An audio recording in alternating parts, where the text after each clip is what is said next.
¿Alguna vez has sentido que hay algo más en las páginas de la Biblia? Profundiza con nosotros en cada episodio. Exploramos historias, revelaciones y lecciones prácticas que transforman tu vida. Estás escuchando Algo Más en la Biblia. Comenzamos. Pensemos por un momento en lo que pasaría si, digamos, alguien intentara alterar un testamento multimillonario moderno. Uy, bueno, se mete en un problema legal gigantesco, claro. Exacto. O sea, la penalidad al descubrirse el fraude frente a un juez no es simplemente que el cambio se anula con un poco de corrector líquido y ya está. Para nada. La consecuencia legal es que el falsificador pierde todo derecho a su propia parte legítima de la herencia y muy probablemente termina enfrentando cargos penales graves. Termina en la cárcel, ¿sí? Sí. Ahora, imaginemos ese mismo nivel de severidad, pero a una escala cósmica. Porque en el mundo antiguo del siglo I, alterar un documento no era considerado un simple fraude. Era visto como una especie de, suicidio espiritual. Totalmente. Y resulta fascinante que el texto más famoso, complejo y debatido de toda la historia humana termina exactamente con esa amenaza. Es un cierre monumental, la verdad. No deja lugar a medias tintas. Cuando nos adentramos en textos antiguos, solemos buscar conclusiones limpias, ¿no? Casi quirúrgicas. Ajá, como un resumen bonito. Exacto. Pero aquí nos encontramos con un final que funciona como un escudo protector.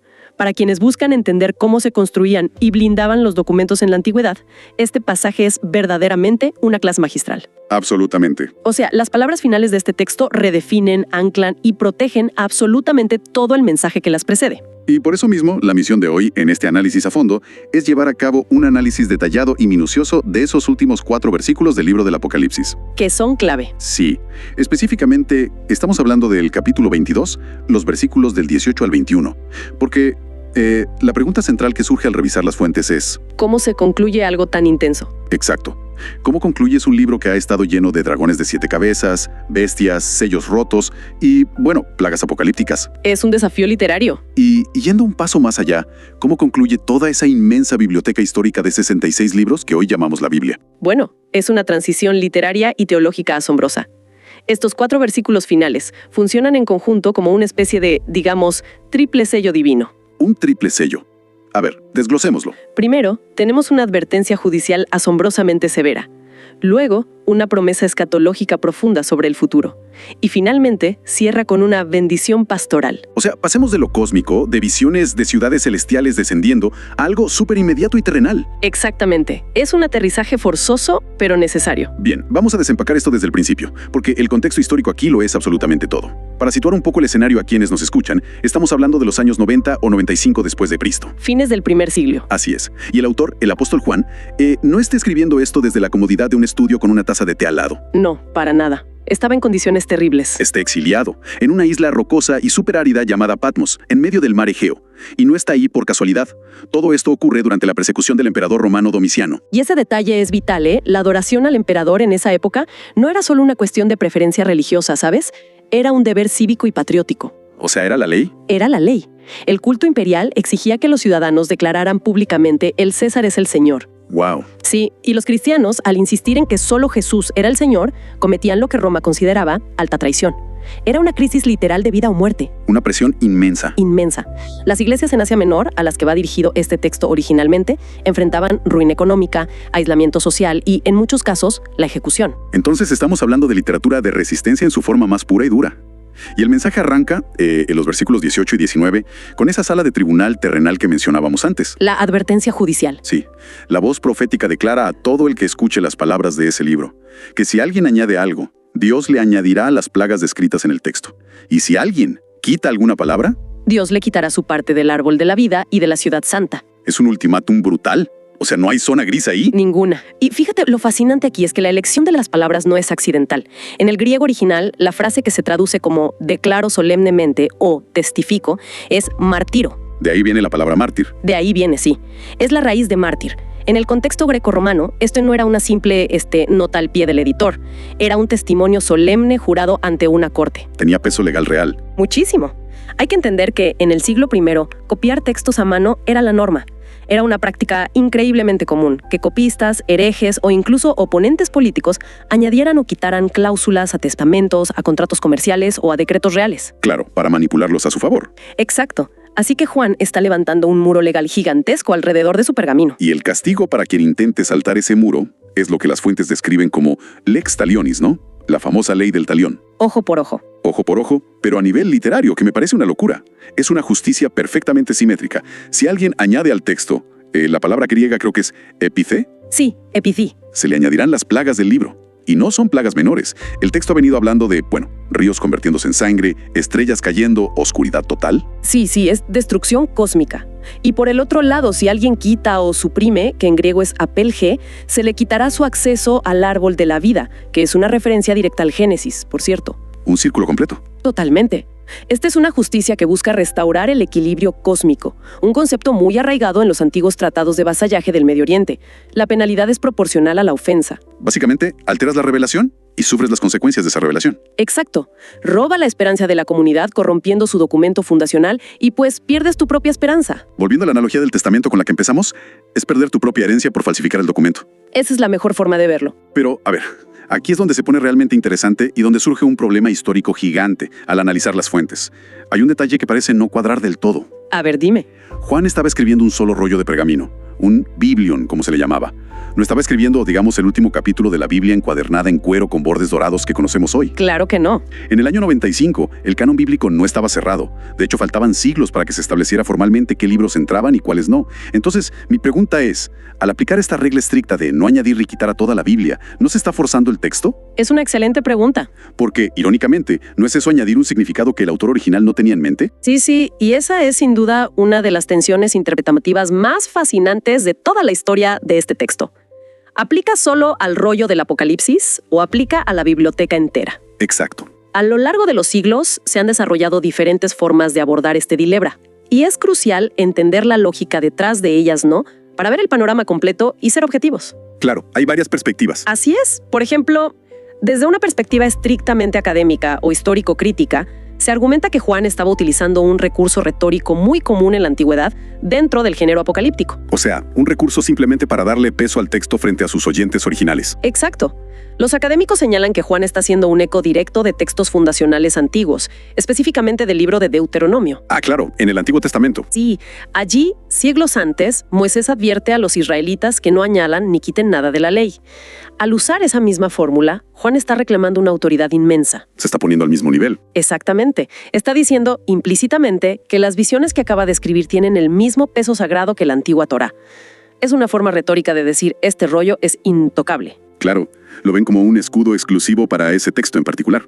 Y me imagino que esa visión de proteger solo el rollo tiene eco en otras tradiciones, porque si se aplicara a todo, cualquier error de un copista medieval sería una condena eterna. Sería terrible, sí. Así es. Por eso, en la tradición católica, la interpretación dominante ha mantenido que esta advertencia aplica específicamente a la profecía del Apocalipsis. Solo a ese libro. Sí, desde este ángulo, alterar este texto profético es considerado un pecado grave, que atenta contra la revelación divina, pero sigue siendo un pecado que puede ser perdonado mediante el arrepentimiento genuino. Claro, la misericordia sigue ahí. Exacto, se mantiene la idea teológica de que no hay pecado imperdonable, excepto la impenitencia final, o sea, el no querer arrepentirse nunca. Tiene mucha lógica respetar el límite físico del documento original. Pero por otro lado, sabemos que siglos más tarde ocurrió la Reforma Protestante, y con ella la idea de la sola escritura. Supongo que ahí es donde la aplicación de este versículo se expandió. Totalmente. En el ámbito protestante y evangélico, el principio de no añadir ni quitar se extiende teológicamente a toda la Biblia. El argumento aquí es más, digamos, providencial. ¿Providencial en qué sentido? Sostienen que, aunque Juan estaba pensando en su propio rollo, no es una coincidencia que este texto haya terminado siendo, por voluntad divina, el sello final de todo el canon cristiano. Ah, ya veo. Como si Dios hubiera orquestado que quedara al final. Así es. Subraya la doctrina de que la revelación de Dios es suficiente y completa. Desde esta visión, el ser humano no necesita buscar nuevas relaciones, ni anexos, ni actualizaciones modernas, porque todo lo necesario para la salvación ya fue entregado. Es asombroso cómo unas pocas líneas pueden sostener infraestructuras de pensamiento tan distintas. Pero, más allá del debate sobre si el candado cierra un solo rollo o 66 libros, me llama la atención que las fuentes coinciden en una aplicación muy práctica para el presente. Sí, la humildad hermenéutica. Exacto. Todas hablan de esa humildad hermenéutica, porque, seamos sinceros, hoy en día nadie está literalmente tachando pergaminos con tinta y pluma. La manipulación ocurre en cómo interpretamos los textos. Esa es la verdadera aplicación moderna del concepto. Añadir al texto hoy en día se ve claramente cuando, por ejemplo, alguien fuerza fechas exactas para el fin del mundo. Eso pasa todo el tiempo. Todo el tiempo. El texto original nunca proporciona coordenadas de calendario, pero el sensacionalismo añade cálculos para crear pánico. O para vender libros. También. Otra forma de añadir es usar la imaginería tan gráfica del Apocalipsis para justificar la violencia, cruzadas modernas o agendas políticas extremas. Y eso es distorsionar un mensaje que originalmente trataba sobre resistencia pacífica y redención. Cómodas. En un mundo moderno donde, buscamos comodidad constante, es muy fácil suprimir el llamado a resistir frente a sistemas de poder opresivos. Sí, totalmente. Es mucho más sencillo quedarse con la parte del paraíso, las calles de oro, y obviar la parte que exige jugarse la vida por la integridad moral. Por eso la humildad hermenéutica exige dejar que el texto hable por sí mismo, con todas sus esquinas afiladas. Significa acercarse al documento con la reverencia de quien quiere ser transformado por el texto, en lugar de tratarlo como arcilla que uno puede moldear para justificar sus propios prejuicios. Totalmente de acuerdo. Ahora, toda esta severidad legal y protección del canon es fascinante a nivel académico, pero hay que pensar en los oyentes originales por un momento. ¿La gente común del siglo I? Sí. Si uno es un cristiano del primer siglo, trabajando como esclavo en Éfeso, o escondiéndose de las autoridades imperiales en Esmirna, la verdad es que un debate sobre el canon bíblico o sobre reglas hermenéuticas no te ofrece mucho consuelo en la oscuridad. Ciertamente no. Necesitaban algo más tangible. Y es precisamente aquí donde la atmósfera del texto da un giro espectacular. En el versículo 20, salimos de repente del tribunal judicial y entramos en lo que parece un diálogo sumamente íntimo. Es un cambio de registro literario hermoso, ¿verdad? De repente, el texto dice, aquel que es el testigo fiel de todas estas cosas dice, sí, yo vengo pronto. Quien toma la palabra directamente es Jesús mismo. El testigo fiel. Exacto. Y ese título es clave. Esa frase exacta apareció en el mismísimo primer capítulo del Apocalipsis. Al usarla de nuevo en las últimas líneas, el autor crea una inclusión, un círculo literario que abraza y unifica todo el libro. O sea, ya no es una amenaza de castigo, es la promesa de un reencuentro. ¿Es una promesa de amor? Pero, a ver, detengámonos en esa promesa un segundo, porque contiene una palabra que ha causado dolores de cabeza monumentales a los pensadores durante más de 2000 años. Ya sé a dónde vas. Jesús dice, vengo pronto. En griego las fuentes dicen que es erchomaitaki. A ver, han pasado 20 siglos. Desde una perspectiva cronológica humana, eso puede ser cualquier cosa menos pronto. ¿Cómo resuelven las fuentes esta inmensa tensión entre la expectativa y la demora de miles de años? Es una observación fundamental. Y el problema radica en cómo concebimos nosotros el tiempo frente a cómo lo concebían en la antigüedad. En la mentalidad griega hay una diferencia enorme entre el tiempo como calendario, que es el cronos. El tiempo del reloj. Exacto, el reloj. Y el tiempo como oportunidad o evento, que es el kairos.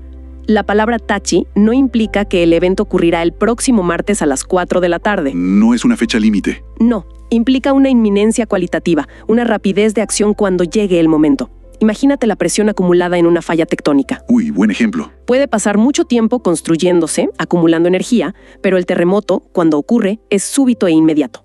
Tachi. Claro, ocurre rápido cuando se desata. Puede ocurrir en cualquier instante. Para visualizar la diferencia en cómo se vive esa espera, pensé en una analogía. Pensemos en la diferencia entre aguardar un autobús y aguardar a un familiar querido. A ver, cuéntame. Si uno está en una parada de autobús, lloviendo, y el letrero electrónico dice que llega en 5 minutos, pero pasan 40 minutos, la reacción natural es la frustración, ¿no? El cinismo, el enojo. Te quieres ir de ahí. Claro, uno mira el reloj sintiéndose engañado por el sistema. Pero comparemos eso con estar en la puerta de llegadas de un aeropuerto internacional esperando a alguien a quien no se ha visto en años. Un hermano, una madre. La actitud es completamente distinta. Totalmente. El vuelo se retrasa, las horas pasan. Pero no se mira el reloj con amargura. Se mira la puerta con expectativa, con el corazón acelerado, escaneando cada rostro que sale por ahí. ¡Qué buena imagen!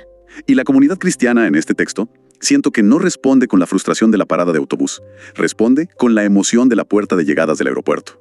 Esa analogía captura perfectamente la esencia de la respuesta de la iglesia en el versículo. Porque inmediatamente después de la promesa, vengo pronto, la iglesia responde a una sola voz en el texto. Amén. Ven, Señor Jesús. Es un grito. Es un clamor. Y si conectamos esto con el panorama general, las fuentes documentales de la época nos muestran que esta no era una simple frase literaria. Esconde una antigua oración aramea de los primeros cristianos. Maranatá. Maranatá, nuestro Señor, ven. Así es, y la historia de cómo se usaba es verdaderamente conmovedora. Era una aclamación litúrgica central. Imaginemos a estos primeros creyentes, reuniéndose en secreto en las catacumbas o en casas pequeñas, siempre bajo la amenaza constante de los soldados romanos. Con el miedo de que tumbaran la puerta en cualquier momento. Literalmente. Y al partir el pan durante la Eucaristía, clamaban Maranata.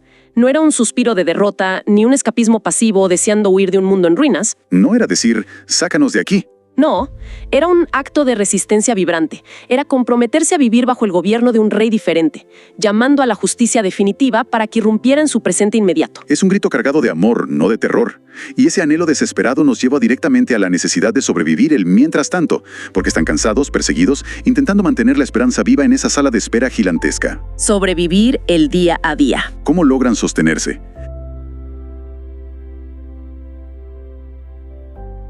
Y creo que la respuesta es la cúspide de todo nuestro análisis de hoy.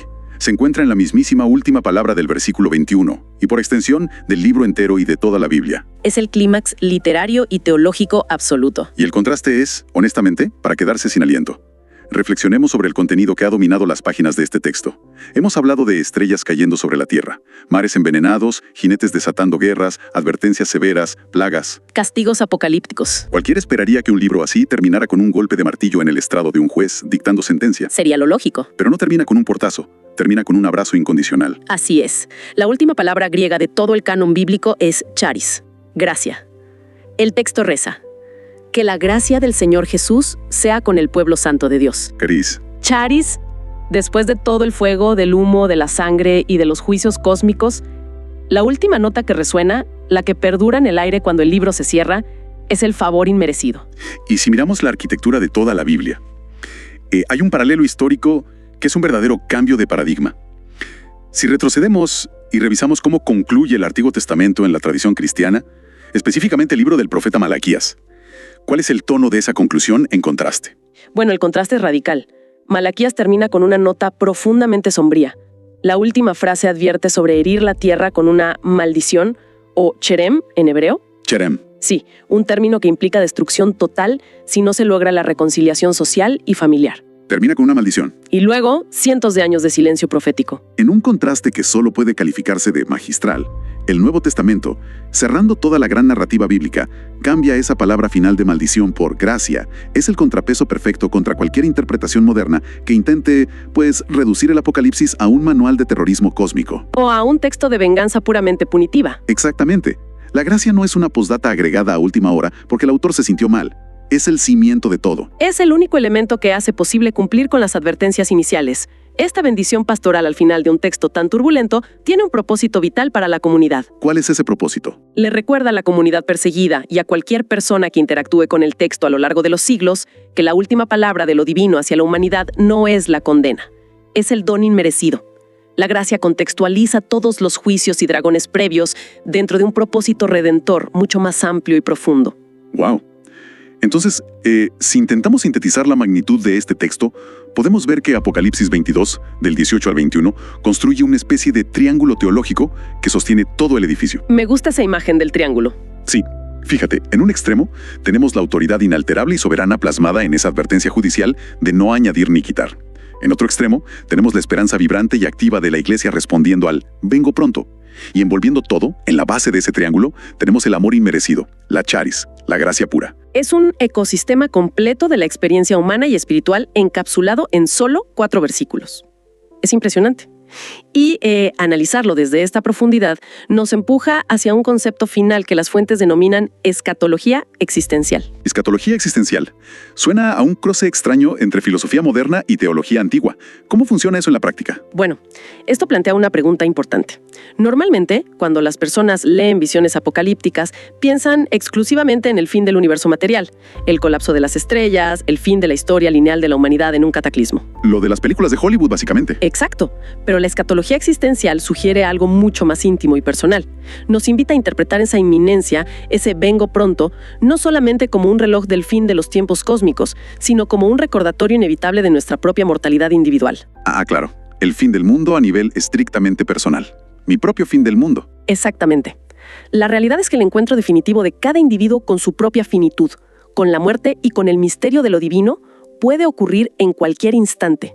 Visto así, el fin del mundo no es un evento reservado para una generación lejana en un futuro de ciencia ficción. Es algo que nos puede pasar hoy, saliendo a la calle. Es una realidad latente en nuestra cotidianidad.